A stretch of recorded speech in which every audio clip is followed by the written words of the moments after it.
کبھی سوچا ہے کہ ایک عالمی مصنف تنظیم اپنے دوروں کی اتنی گہری منصوبہ بندی کیسے کرتی ہے؟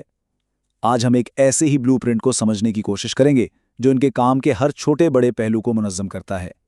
یہ ایک طرح سے ان کے کام کرنے کے طریقے پر ایک اندرونی نظر ہے۔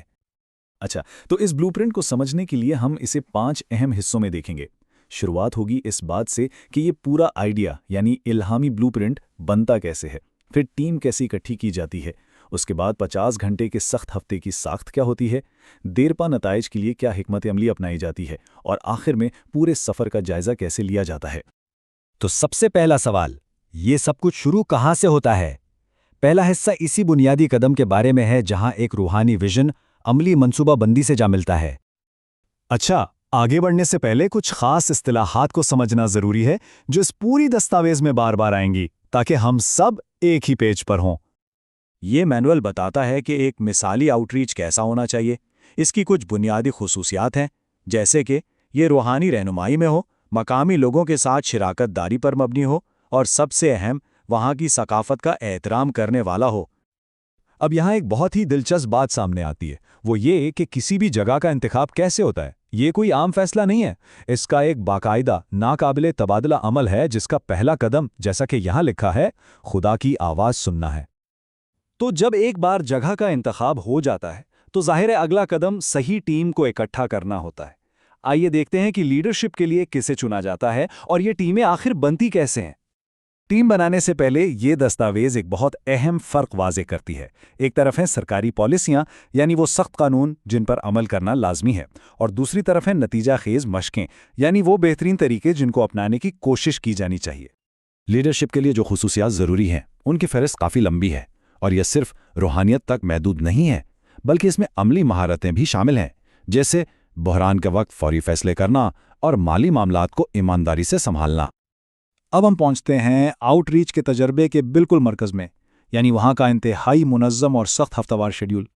مینول میں واضح طور پر لکھا ہے کہ ہر حصہ لینے والے کو ہر ہفتے کم از کم 50 گھنٹے کام کرنا ہوگا، لیکن سوال یہ ہے کہ یہ گھنٹے تقسیم کیسے ہوتے ہیں؟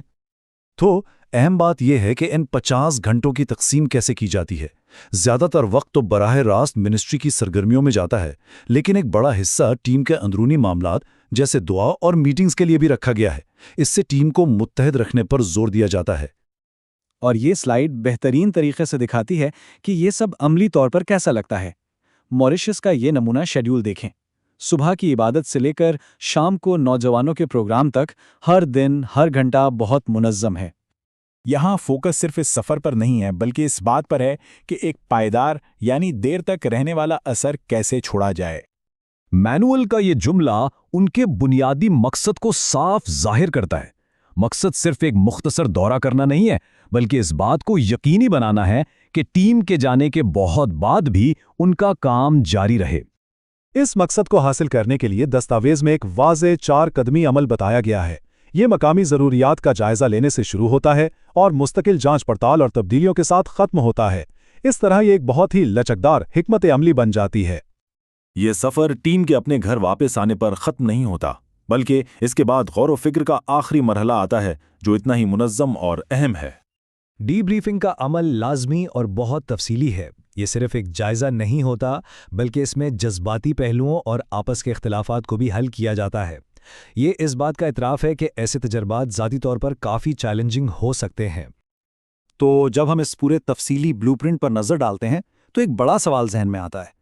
اتنی گہری اور منظم منصوبہ بندی جدید مشنری کام کے اہداف اور ان کے کام کرنے کے طریقوں کے بارے میں کیا ظاہر کرتی ہے؟ یہ صرف روحانیت نہیں ہے، بلکہ یہ ایک انتہائی منظم اور حکمت عملی پر مبنی کام ہے۔